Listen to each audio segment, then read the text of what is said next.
Yeah, this is Jason Seals again, and Jan wants me to come on here and tell you about how the uh, tribulation and Yah's wrath, uh, well, yeah, um, are two separate things. Um, the word tribulation comes from this saying that the ancient Israelites used called a tribulum, and that it was a board with rocks, with flint and rocks on it. That they put the wheat with the husks and the um, um, stalks um, on this threshing floor, which I believe is it was something in a field. I think it was a hard floor. I'm not sure.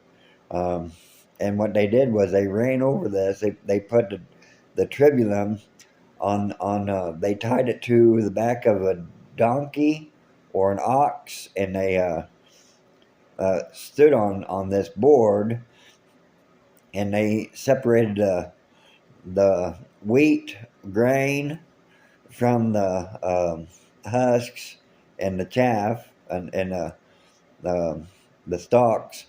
And what they did was they after they did that, they took this big fork uh, and they threw the wheat into the air, into the sky, and the wind would blow the husks and the chaff, basically, the husks and the stalks away.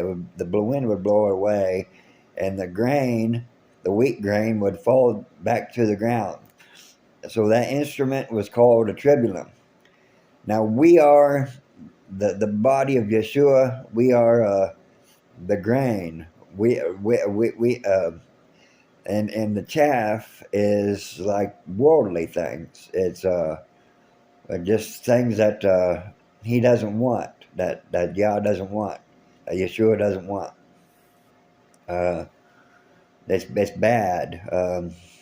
He because he wants to make uh, I guess he wants to process us. He wants to make us a part of his body, basically, the body of Yeshua.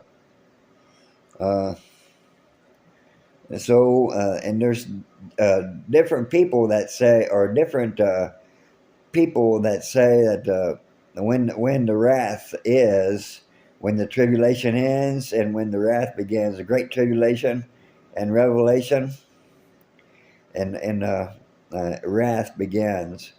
Um, and right here in Revelation 6, and I beheld when he had opened the sixth seal, and lo, there was a great earthquake, and the sun became black as sackcloth, and of hair, and the moon became as blood, and the stars of heaven fell unto the earth, even as a fig tree casteth her untimely figs, when she is shaken of a mighty wind. And the heaven departed as a scroll when it is rolled together, and every mountain and island were moved out of their place, and the kings of the earth, and the rich man, and the great man, and the rich man, and the chief captains, and the mighty men, and every bondman, and every free man, hid themselves in the dens and the rocks and the mountains, and said to the mountains and rocks, fall on us, and hide us from the face of him that sitteth on the throne, and from the wrath of the Lamb. For the great day of his wrath is come, and who shall be able to stand? That's Revelation 6. Revelation 6, let me find it. It correlates with Matthew 24. It like it mirrors it. when the sun goes dark,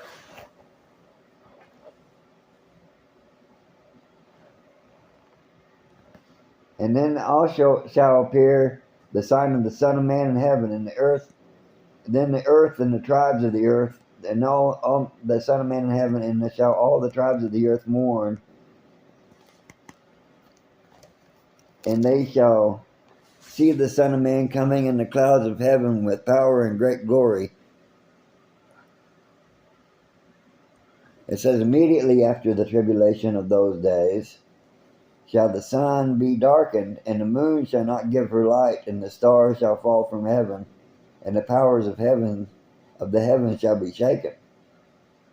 Then shall appear the sign of the Son of Man in heaven, and then shall all the tribes of the earth mourn, and they shall see the Son of Man coming in the clouds of heaven with power and great glory.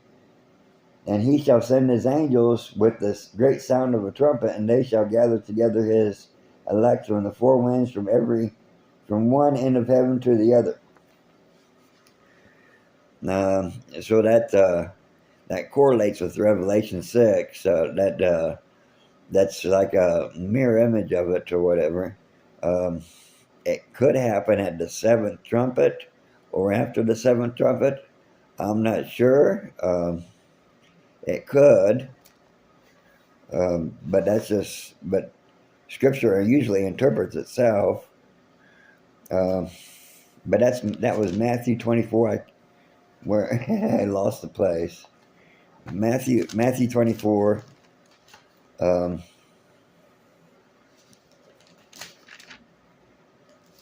Or it could be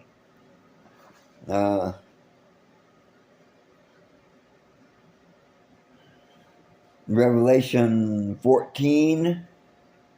This is after the seventh trumpet.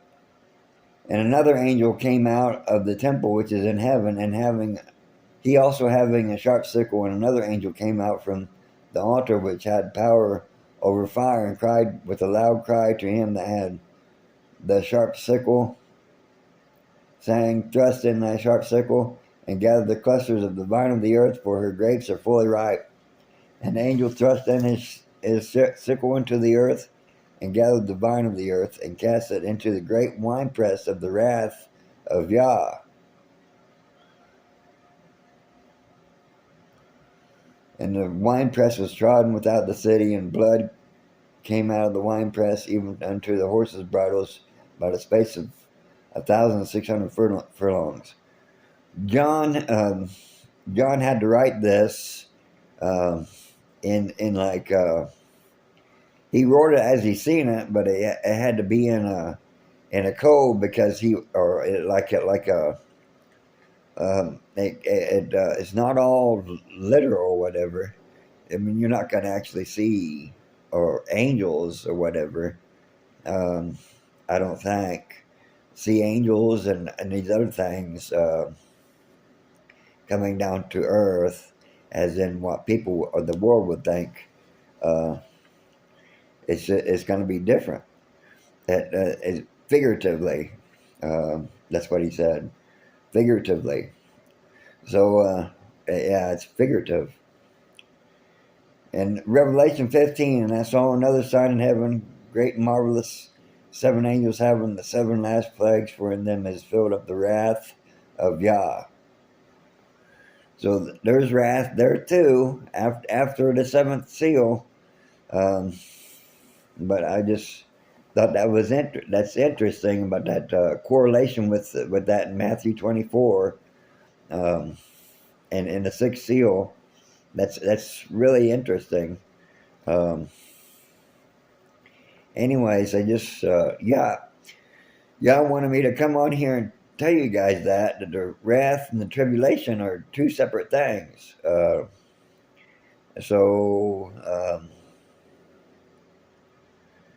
you don't have to debate on it. It's just this: the wrath and the tribulation are two separate things. Tribulation is to it hurts, but it's to help the body of Yeshua, body of Messiah. It's to thresh them.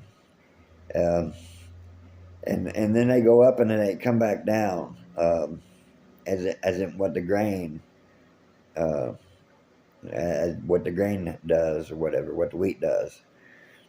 So that's and wrath is just destruction. It's like taking the tares, like in the story of the wheat and the tares, taking the tares and casting them into the fire. It's just the wrath of Yah is just destruction. The wrath of Yah and Yeshua is just destruction. So anyway, Yah wanted me to tell you about that. Thank you.